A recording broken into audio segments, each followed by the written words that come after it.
Hello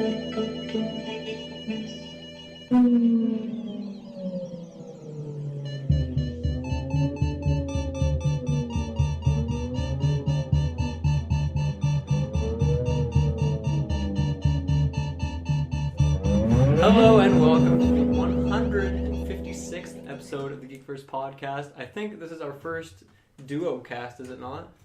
Yes. Well, I guess we did that one like esports discussion one time, but that wasn't really a full episode. That was more just like a segment that we were trying out. Yeah. And it only received one episode. Nice. So hopefully this one goes a bit better than that. I am the Jet Jaguar, Dylan Musk. Have you used that one before? No. Really? Because we haven't had a cast since the 24 hours. Oh my goodness. I feel like, I don't know, it just feels weird. I feel like that was meant for like a bigger cast. Well, I'll just use it a bunch over the next makes month or two, and that way sense. it kind of fills in the void. I'm the mustachioed Tyler Briggs. Mustachioed. Very cool. So, we're going to review Murder of the Orient Express, as you can tell by the title, but first, I wanted to throw out a big thank you to all the fans, all the viewers for our 24-hour stream last weekend.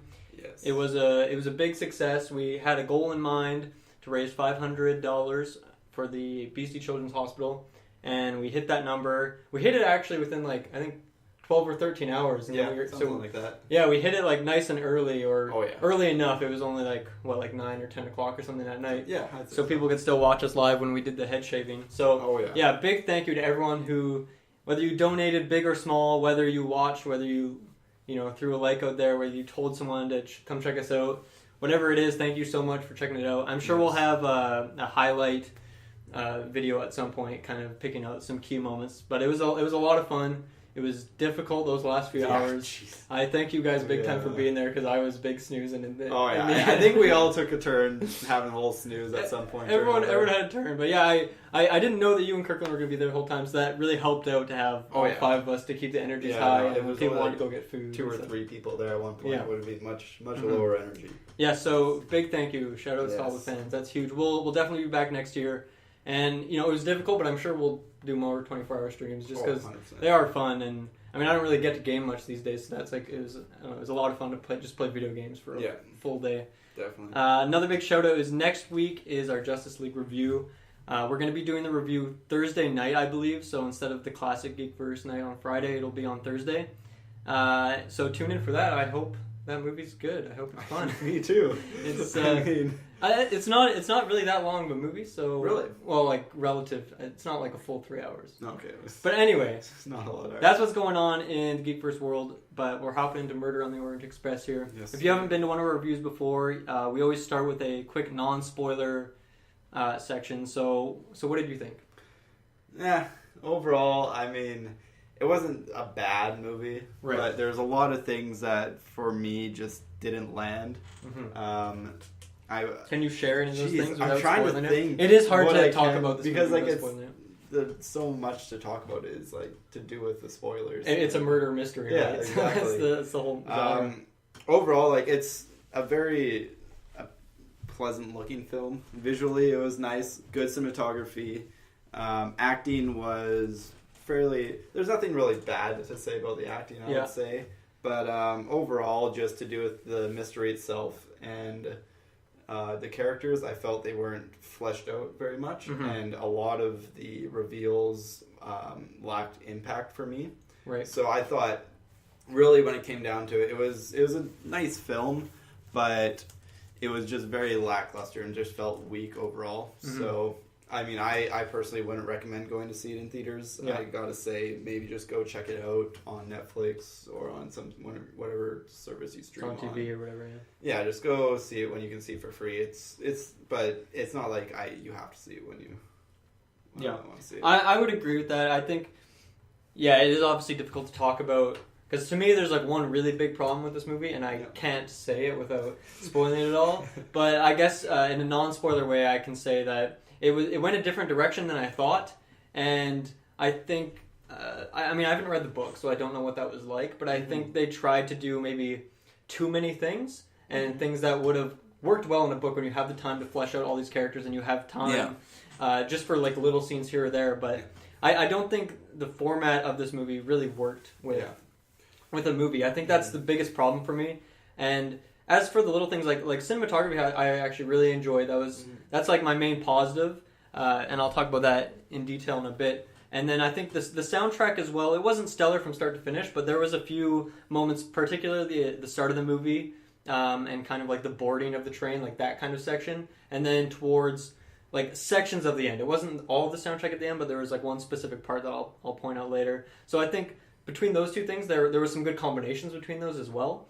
Acting for me was honestly, I think I want to say for most of them it was like 50-50. Yeah. Like Pfeiffer's character for me was like half the time I thought it worked, half the time it didn't. I think they really underused William Dafoe because he's such a strong actor and he can be so sinister with so little. Like all he needs is a voice. He doesn't even need to be moving around. And like I don't know, it kind of seems like he phoned it in, but I want to just like the side of me is just thinking that it's because he had nothing to work with. Like he barely even had any scenes. It felt like, and even when he had the scenes, it was mostly Hercule talking to him. Yeah, exactly. He was kind of just like a set piece in the background or something. And I think Daisy Ridley and Josh Gad were really good. I thought those were Josh the two. Gad, who did he play? I think his name's Josh Gad. He was he played McQueen. Okay, yeah. Yeah. I thought those two in particular did really good. And other than that, the main guy, like honestly, he doesn't stand out to me. Like I think he played the role well enough, but I thought I was gonna like that character more than I did. I don't know, and that comes back into something else I'll share later. But for non-spoilers, that's kind of what I have to say. I would not go see it in theaters either. I would say just watch it on Netflix, or you don't really need to see it. I don't think it's not something that really is going to garner like a whole lot of discussion for times to come. So, let's hop right into it. I want to hop right into what I think is like, to me, like the biggest issue with this movie. So spoiler zone. Can't listen at this point if you are curious what happens. You can listen. You can because you don't really need to see the movie. But it'll potentially spoil everything. But so for me, the big thing is this movie. When I was going into it and I saw the trailers, and even I would say the first 45 minutes, hour of the movie, I was thinking that the question is, who, like, this guy dies, who killed him? And that was exciting to me, because that's so much fun. You see in the trailer, there's that scene where they're just panning through the train and they like highlight what all the characters are, like the Duchess and the butler or the doctor, whatever they are. And it's exciting just seeing like all these different types of characters. Which one did it? What are the dynamics? Like, why did they do it? All these things. But that wasn't really what this movie was about. That was what I guess they wanted you to think. But then the actual question is, how do all of these characters relate to this family that suffered a tragedy? This tragedy is because of the guy that dies in this movie. And that was the question. And so all of the characters, like that's what's interesting about them, or at least that's what the point of the movie is that you get to know these characters and see their relation to that family and that event that happened whenever it happened long ago. And to me, that question was a lot less interesting. I think I was maybe looking for something a bit simpler, and so I think it's not necessarily a bad thing that it went for something more complex, but it obviously did that because that's what the book did. And I think I don't think that maybe that was the direction they should have gone. I think they should have taken it elsewhere. A lot of with that is to make that successful in terms of getting all these characters' stories fleshed out and making them seem like real characters with real motivations. You need a lot of nuance in that. And in a book, it's the perfect format to add all the nuance you want. But in a film, you have such a limited time. Exactly. It's very difficult, and they added very little of that into the film. So you got like the base level of each character, and that's about it. And then as they kind of started revealing all the connections the characters have, that wasn't until the very end. So maybe if those connections started coming up a little bit earlier, it could have been a little bit more exciting and intriguing for us to see, like, oh, wow. For sure, all right, now these characters have these connections, and it's early on, and we still don't know why people might be motivated. And we're thinking, what can these connections have to do with the murder? But then they just revealed all the connections in, like, the last half, close to the big reveal, and it didn't really to make it seem like that. It's less satisfying too as a viewer for a movie like this, because there's always in this genre, at least when it's done well, it's a fun interaction between the viewer and the director. Like what they're showing you, what you as the viewer are like drawing from it, but that you don't really get a whole lot of that. Like, I guess you could say when the detective first enters the room and there's like various things on the ground. There's like a pipe cleaner and like a handkerchief. Yeah. Those things are fun. It's like, okay, whose are those? Where it lets us are those related to? Get into the position of the detective and make our own conclusions. Exactly. But when you go to this storyline that happened with some event that occurred like many years ago, and like all these bizarre, like, oh, this was her godmother, this was her sister. Yeah. Like, you can't figure that out as a viewer. So when those things are told to you, it's not really that satisfying, right? It's just like, okay, that's a thing now that I know, but you don't feel satisfied in it at all. And so I was actually thinking about it. I think this, obviously, a movie like this you can't do in like multiple parts because, like, it just wouldn't work. Even if you did, like, I don't think anyone would go see the first one, right? They'd wait and then they'd watch them all together. I think this movie actually would have worked really well as like a Netflix like show, like a TV show. Yeah. Take like 10 episodes, each one maybe has a focus on one of the characters and their backstory, and then there's like still other characters involved. And obviously, you probably couldn't do all of this on one train. You'd probably need a lot of other stuff, maybe flashbacks. Yeah. But I think that would have worked a lot better because there's various characters in this movie that you don't really get to know until later. And there's even a couple characters that now thinking back on, I can't remember what their connection was to like that family. Just because it seems so tacked on, or it seems like this character was in there simply for depth, or this character was in there simply because they were in the book. Yeah. And so maybe, obviously it's fun to have a bunch of characters that way. It makes the guessing game of who's the killer more fun. But I think for the movie, it would have done well to drop a couple characters, drop like maybe 3 or 4 characters, focus on ones you have in the movie, and their connections. Maybe it would seem more meaningful because you know those characters more. Yeah. Or, like, for example, it was the big one for me was the Count, and was it the Countess? Was that her name? Like, those two were introduced. Like, I guess the Count, like, punched a guy at the start of the movie. Yeah. But then you don't know anything about them until like probably 70%, after the train 60, 70% somewhere in the movie. And then, like, the scene where the detective actually goes in and talks to them, like, that's really late in the movie. At least it feels like it. So it's one of those things where, yes, the movie isn't as simple as one person killed them, but those characters, at that point, it's like, okay, well, it's not this person because I haven't seen them in the entire movie. So it already kind of cuts them out of the equation, at least for the guessing game of like being the fun viewing aspect of it. Definitely. Yeah. Yeah. Pretty much a lot of what you said. As for the reveal itself, how did you feel about it? Well, what did you think about the I guess conclusion? Let's talk first about the reveal when the doctor claims that he's the killer. Because to me, by the time it hit that point, I guess I wasn't really checked out. I was still focusing, but the suspense, the tension of that didn't I wasn't like, oh shit, he did it. And I mean, they didn't even play that gag for that long. They played it for like a minute before the detective was on to something else. So that reveal was quite poor. And the second one when he's talking, like, describing all of them, like, I didn't see it coming. I'm not gonna pretend like I knew. I think I knew what was going on like maybe 5 or 10 minutes before, but it's not like I knew what was going on the whole movie. Yeah. And I mean, once again, not satisfying at all. And it was weird. Like, they're all just like sitting at this table in a line. It looked like The Last Supper. It did. It looked exactly like The Last Supper. Yeah, there's like a couple people hanging off each other. Yeah. Oh man. Then. So obviously you feel pretty much similarly. Yeah, pretty much. It just kind of happened. Mm-hmm. I didn't even feel invested in the movie. I was just like, okay, I guess this is going on. I guess that's what happened. And I was thinking when the doctor reveal happened, I was like, I guess it kind of like makes sense for the doctor. No one really expected him. Like, I didn't really expect him throughout the film, and then just like, but I didn't really care that much at that point. Mm-hmm. I was kind of like, I guess we kind of figured it out, and that's that. Yeah. And then it wasn't him. I was like, oh well, I guess it's all of them now. Yeah. And I don't know. I didn't really feel that scene was also really bad when they all like are taking a turn to stab Johnny Depp, because it's like in black and white. It's like some weird camera angle. You can't actually see Johnny Depp, and it just seems like they took one take of it and they're like, okay, we only want to do one take, and then we're gonna move on to other things, because it just didn't look well. It didn't flow good. It wasn't interesting, and I guess it had to be because at that point the story was not. I wasn't liking the story, so that scene was less impactful. But that scene was. I thought that scene was quite poorly done as well. it just didn't seem to fit. So yeah, I want to talk about a couple of the other characters. So the one guy, I can't remember his name, but he had like black hair, and I can't remember if he was like the butler or something. No, he had the mustache. He's like the car salesman.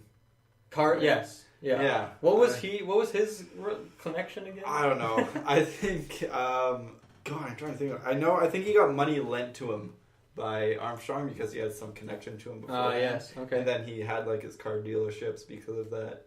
And he was just very pissed off that this guy who lent him all this money to get him started in America. Yeah, I don't know. Yeah. Not a lot of motivation. Right. And I think like Daisy Ridley she's the first one you get introduced to actually from the crew on the train, and she's like the obvious red herring throughout the movie because she has like this really sus interview where she's like I don't want to I don't have to answer your questions. Freedom of rights. I don't have to say anything. Yeah. And then like there's the scene where he kind of like calls her out as being the killer, and then and that's when the doctor pops in. Mm-hmm.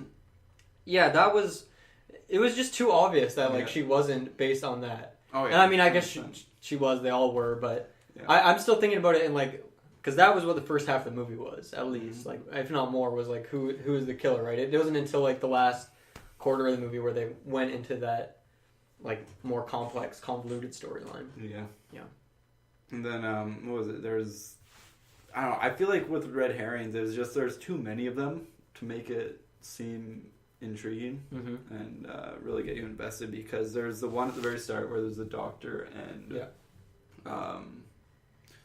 Daisy Ridley, yeah, because they knew each other, and then they knew each other, and then they're obviously both lying. You can tell to Hercule when he asks them questions. So then you think, okay, why would they lie to the detective? Maybe because they did it. Yeah. But then it's like, but that's way too obvious. And then McQueen tries to run away from the train at the one point. I don't even know what he's trying to do. It didn't even say if he was trying to escape or if he was just like... I still don't understand why he did trying to be intentionally sus. I don't know. Like, he literally just leaves. Like, first of all, where are you going to go? You're just like in the middle of this snowbound area. Like, you're just going to die. And like, he didn't do it, or at least he was able to convince Hercule later that he didn't do it. Yeah. Even it's weird because they all did it, so it's kind of annoying to say he didn't do it. But like I guess he convinced him later that he wasn't the guy, even though he had ran off. Like that doesn't make any sense to me. I don't know. And then there's like the counts who were just like incredibly sus from the start. They're overly quiet and hidden and just like defensive, and just, like they're there to be that like very suspicious character that is just like very hidden, but it's pretty obvious they're not actually the person. Yeah, but it's like, and the count just like punches that guy at the start. Yeah. It's like, oh, this guy's aggressive. He'd kill someone. Yeah, and then Willem Dafoe is like, when his lie gets called out, you're just like, oh, well, maybe it's him, and Hercule already figured it out, but it's like, nope, not him. Nope, he just has some other weird story. Really, that was a very weird story. Yeah. So it's just all, I don't know. It's all very interesting because you get to figure out that. Or Hercule, I guess, figures out that there's multiple people lying to him. Yeah. When I feel like, as us, the viewers, when we're trying to figure out the mystery, it really takes away from it, because you're trying to figure out the one person who's lying. Yeah. Or then when multiple people start lying, it's like, well, why do they have a reason to lie if they didn't do it? Yeah. And then obviously it's a big reveal that they all did it, but yeah, I think the problem with it, like the investigation as well, is. What was I going to say? I guess, like, I forget where I was going. You keep going. I don't know. I think all of those points, though, just comes down to the fact that it marketed itself as that murder mystery whodunit sort of film, when it just came to be, it was more of like a drama. I remember what I was going to say now. The other thing that I found weird is that we're trying to push it. Like there's a couple scenes dedicated to this where they're trying to make it seem like this is the unsolvable case. This is his biggest case. Like, this is one. He's just so confused. He has no idea like how to go about this. And I mean, I don't know the character, and obviously this is like the first in the series, I guess you could say. So I don't know if that's like his thing that he does, where everything is unsolvable, and then he's like kind of down, and then he picks himself up. But like that didn't seem like necessary to me at all. It just seemed kind of weird. Like it makes you feel flimsy on this character, even though like you get like the start of the movie is him like solving a case that seems like a little obscure. So you already are introduced that he's good, and everyone's talking about how he's famous and they know him. So I thought that was a weird like subplot line to throw in there, and that's another thing I think as well would work in a TV series, and in the book I'm sure it worked as well. Something that's longer where you actually have more time to feel that strife, whereas I felt he just started this investigation and then he's like, oh, it's unsolvable after like a couple hours, or because I mean this movie like, it only takes place over like what, a day at most. I think like it seems like even maybe, less than a day. Maybe 2 days, because I think they go to night. There's 2 nights. Because there's the first night where the person's murdered, and then there's the second night where the crew comes in the morning to fix them. Yeah. So the first night, obviously, like, there's no investigating happening. It's just, it's just like there's a couple odd things going on. Yeah, it's just kind of introducing you to the characters. There's other like, I think some of the things as the viewer trying to figure it out was like for example, let's talk about the handkerchief is in the room. It's found in the murder room, and he mentions that like, okay, these things like seem like planted here, and that's kind of an interesting plot point. But like as a viewer, you have no way to figure out like what that handkerchief is, because it's like it has like a letter on it of a character's name, but she had changed her name.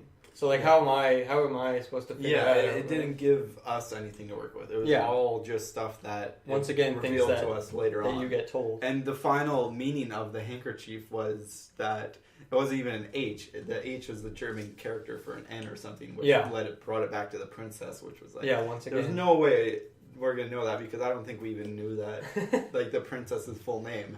Right. To know that. No, maybe we did, but I don't remember it at all. Yeah. It's just very not what it set out to be, or not what we thought it was going to be. Well, I think that's the problem. Is the trailers made it out to seem like it was something else, and that's not necessarily a bad thing. The thing is, though, even the first half of the film, I would say, was sort of meant was that movie. Was the trailer was to be like the whodunit, and was trying to lead us along into thinking, oh, these are the clues. These are the clues. How are we going to put it together, and how is the detective going to put it together? Yeah.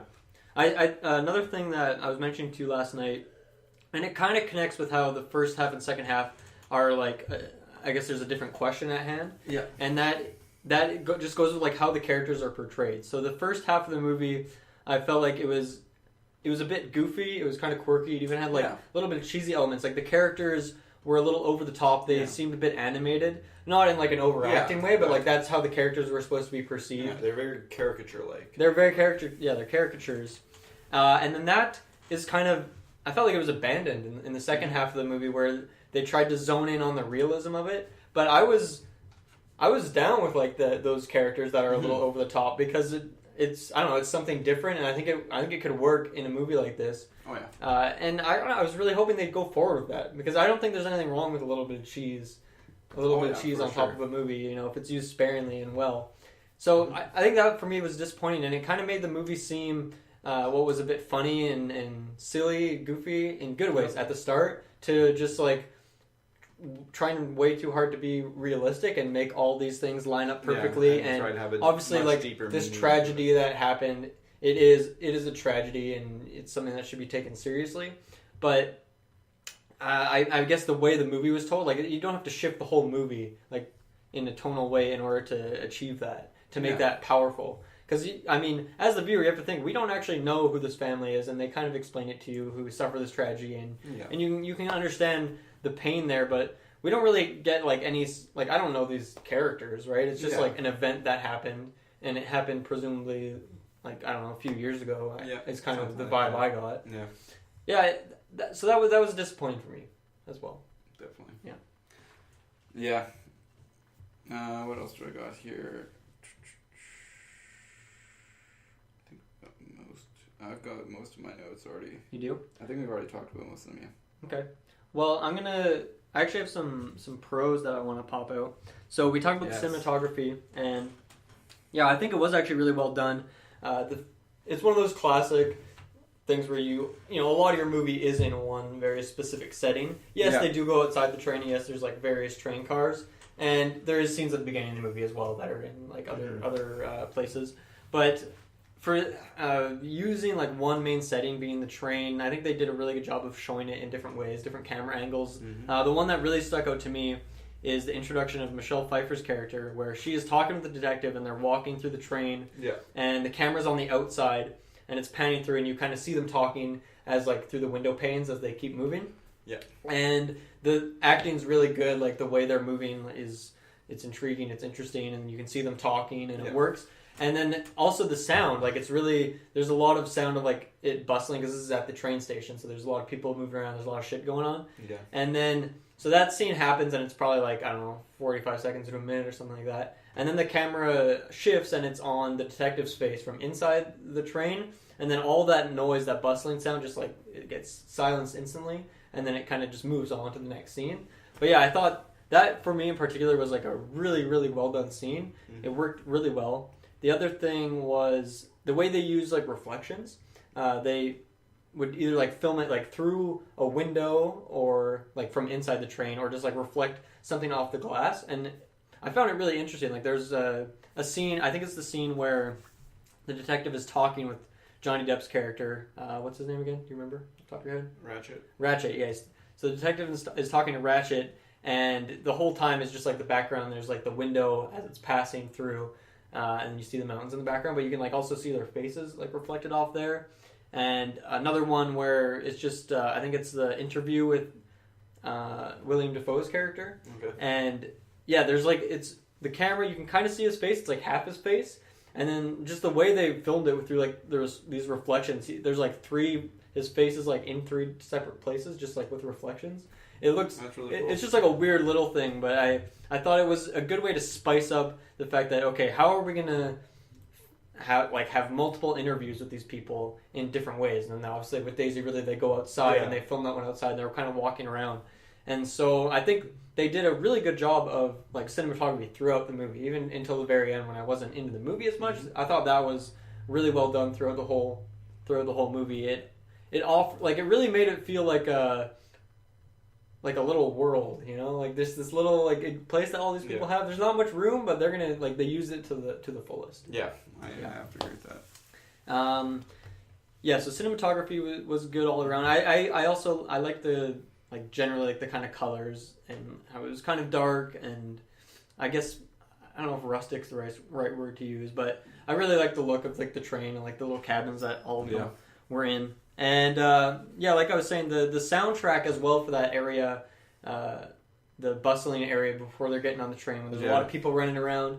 I thought it was like this really like fast-paced sort of music, and it fit really well. And then towards the end, I think it started in the reveal scene, and I wasn't super into it at first because it was just like very generic, like triumphant and like maybe kind of sad music. But then it like the way it kind of faded out, I thought was really interesting because it just seemed like really disorganized and like it was a little bit disorienting. And it kind of fit the vibe of the character because obviously the main character of Hercule, his character development is that you see this at the beginning, that he needs everything to be like straight, proper. He always is telling people like fix their tie. He gets 2 eggs every morning. If they're not the exact same size, he sends them back. So he has like massive OCD when it comes to that. And then so leaving a case unfinished to him is like leaving something off center. And so that's obviously a big character change for him, but he makes that decision, which, I mean, it's not super justified just because of the length of the movie. Like, you don't fully get it, but the music, I felt, did a really good job of. You probably can't even recall it, but it was just like this weird, like it was just like this weird little piano section. I know what you're talking about. And it just felt weird, like it wouldn't. It was in no sort of like regular progression, and it didn't really even end. It just kind of was like these few odd notes here or there that were kind of in an off rhythm, and it was just bopping along as the movie faded out. And so there was, between cinematography and the music, I think there was some really good combinations. And they fit what was happening in the movie. It wasn't just music that was good. It was music that really fit the scene that was going on as well. Not in a Baby Driver sense. As it were on the GeekVerse. Yes. Yeah.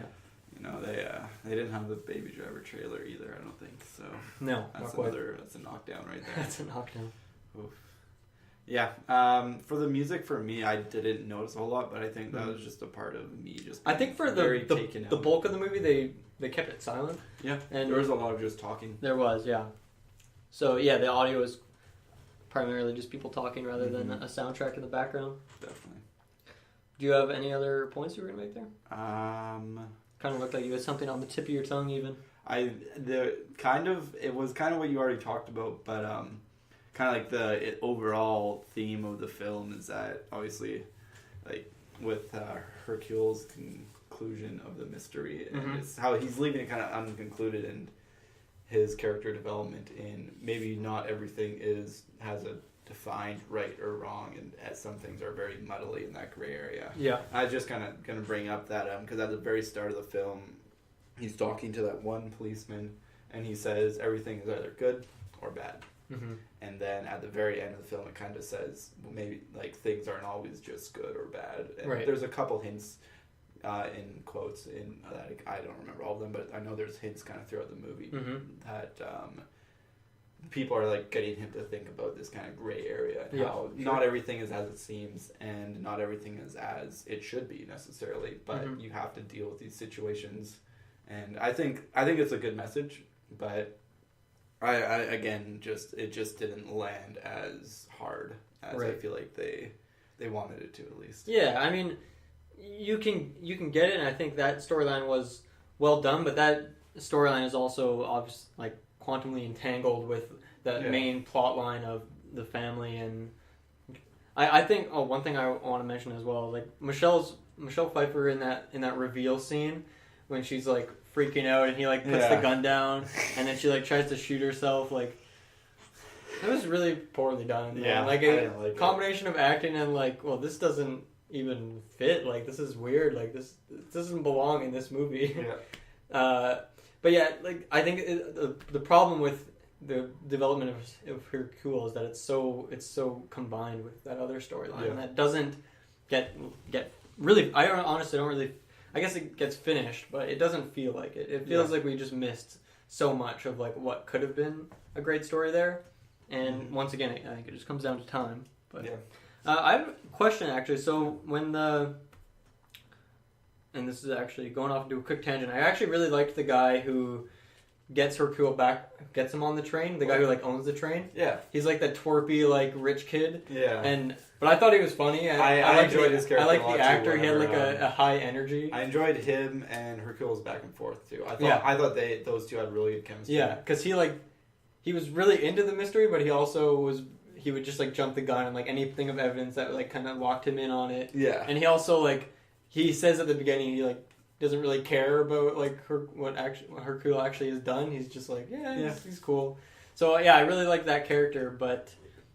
Now, what was I going to say in relation with that character? I don't remember. But yeah, I guess, what did you think of him like towards the end as well? Because he kind of, what does he do in that final scene? He kind of just lets it happen, right? Yeah, he doesn't really have any input to it. Yeah. It seemed like he had a much stronger role in the first half of the film. And then as they kind of switched tones, he was just kind of fading in the background. It was just him following Hercule around, not really doing a whole lot. And then, at the end, he would just kind of follow Hercule around with a gun. Yeah. And then he was just standing behind all of them at the table holding a gun.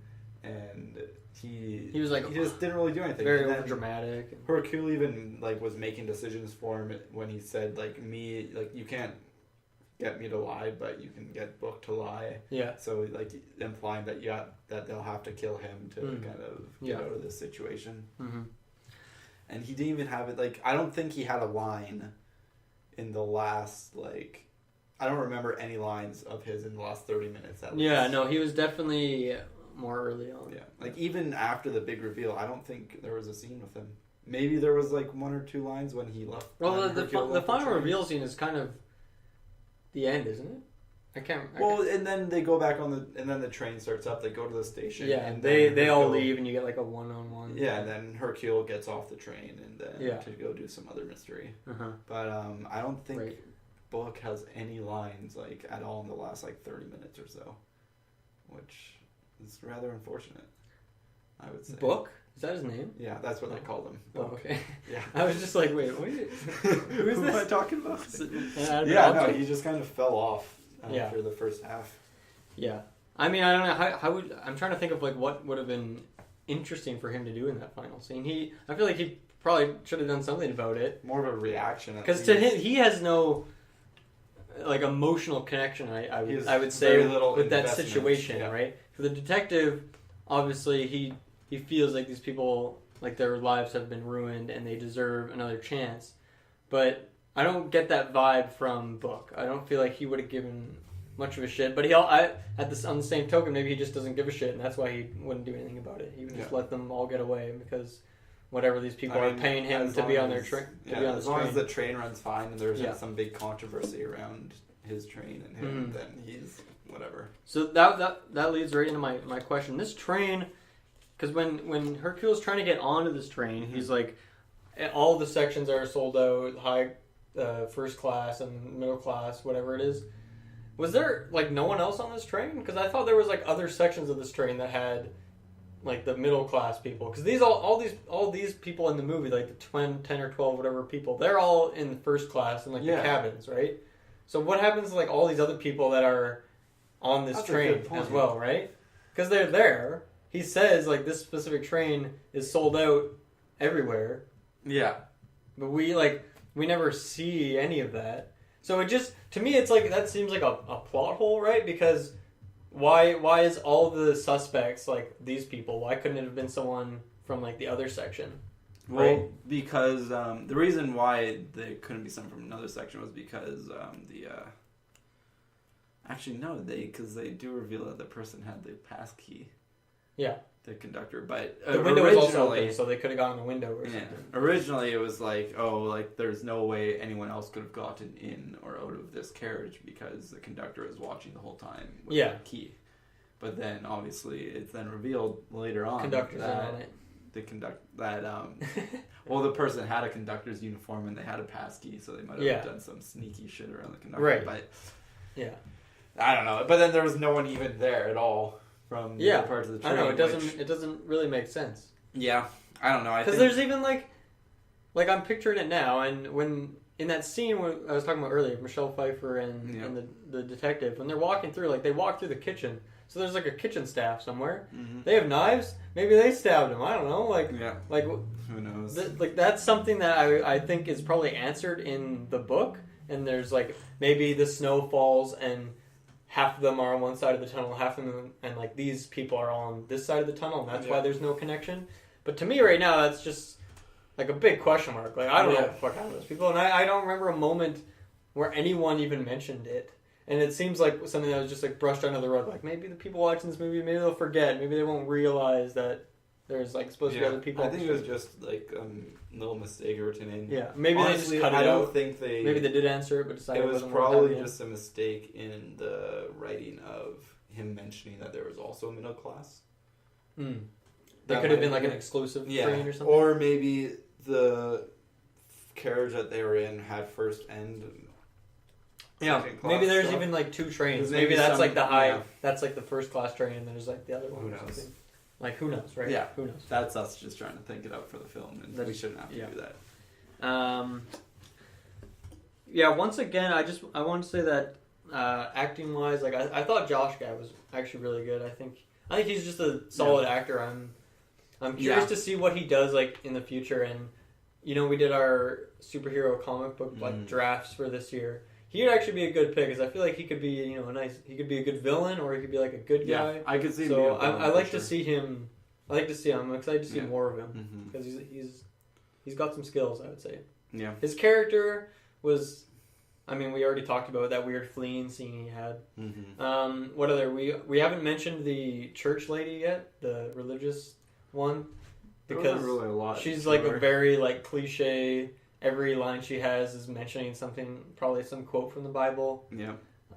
But I don't even remember what her connection was to the family. Like she was a nurse. She was a nurse. She was there when the baby got murdered, right? Got kidnapped. Yeah. She was like the maid, and she was like drunk or something or whatever. I don't know. She was nurse, not capable. No, she was not capable whatsoever. Mm-hmm. What else? You got anything else here? I'm just gonna cruise through my notes. Ooh, Hercule's backstory with Catherine. Oh yeah, what was that? I don't know. Who's Catherine? It wasn't even like there's no intro to it. It's probably like 30, 40 minutes in. Yeah. And then he like puts the picture there and he starts, oh my Catherine. My Catherine. And there's like a little, and then like the classic, the picture like there's snaps. like a little interaction between him and Book where Book asks him like, oh, like why don't you settle down and find someone? He's like, oh, I had someone. Yeah. And then it just kind of ends there. And then it goes back to him looking at the picture every once in a while. He's like, oh, how am I going to figure this out? I don't know what to do. Yeah. And that's all there was to it.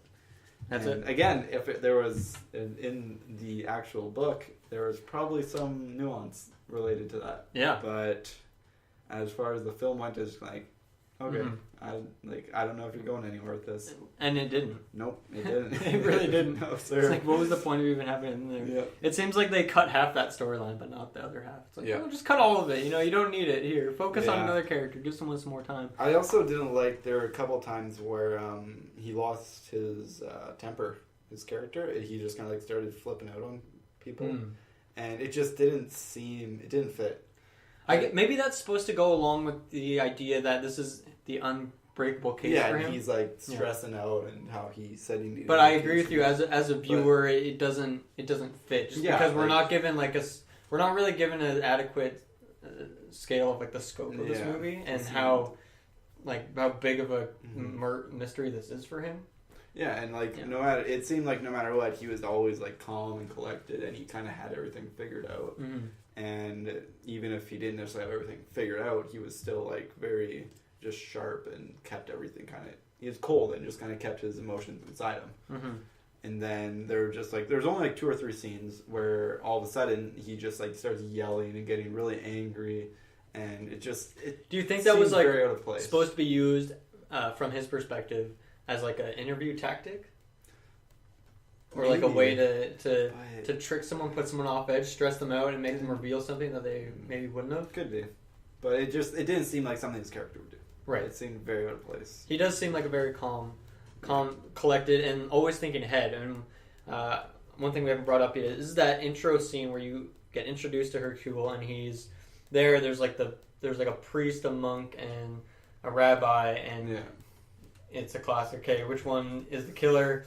And I like that scene because he's like talking to them. He has like this big monologue, and he's like, "Oh, can we get a guard on like the south entrance?" And then for some reason, he just stabs his cane into the wall. Yeah. And I'm like, "What the? What does that have to do with anything?" And I really liked how that scene played out. And I liked that scene because it was like a little over the top, and it was kind of goofy. It was kind of cheesy. And then obviously it all connected, and it shows his forward thinking of, okay, that guard that was there ended up.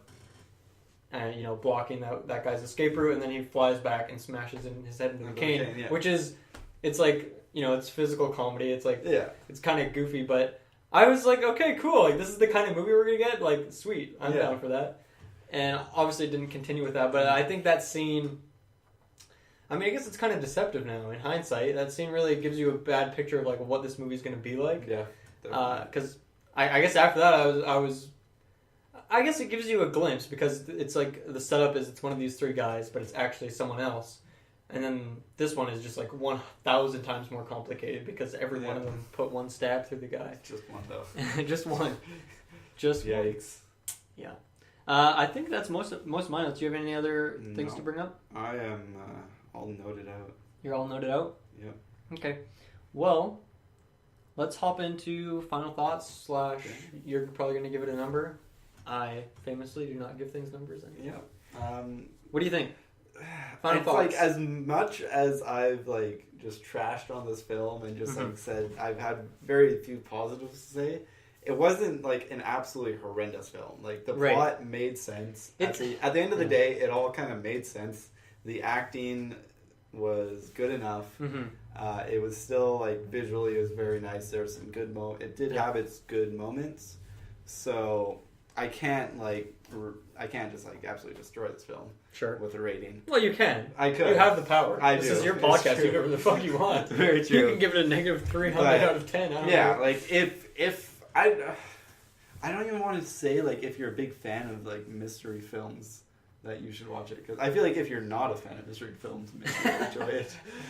Because I feel like as a hardcore fan of mystery films, I feel like this is a very lackluster. I'm not saying I'm a hardcore fan, but I feel like if someone's really into it, even more than I am, you're putting your feet they're in gonna a be mystery fan shoes. Yeah, they're going to be very disappointed. So, if you just want something fun to watch with your kids or your family, with the kids, or your parents if you are the kid, yeah. Who knows? I don't.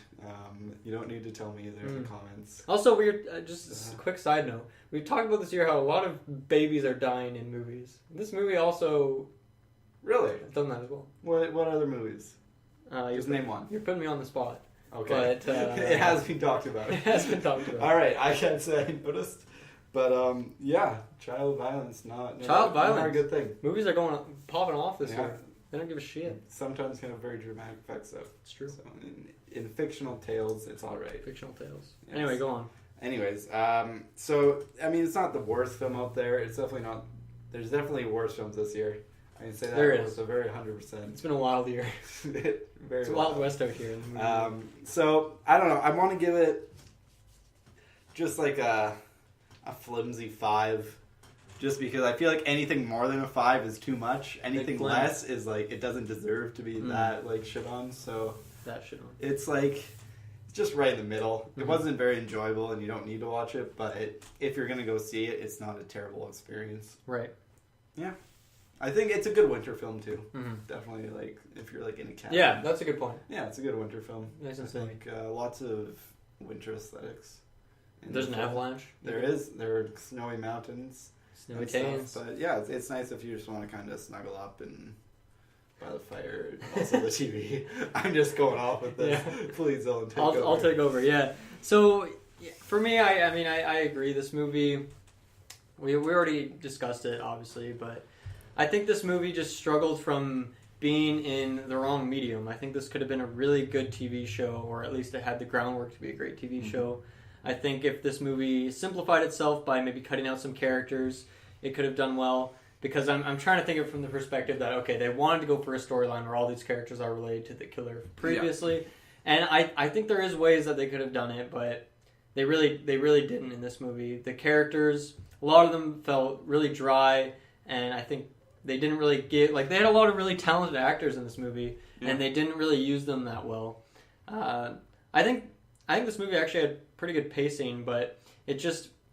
The problem is the ending. When you get that big reveal, it kind of takes away from a lot of what the movie was at that point. Because there is these cool mysteries of, whose items are these, why did they stab him so many times, who is that person that walked by in the red kimono. Like, there's a lot of interesting questions from like the classic mystery who killed him kind of genre, I guess you could say.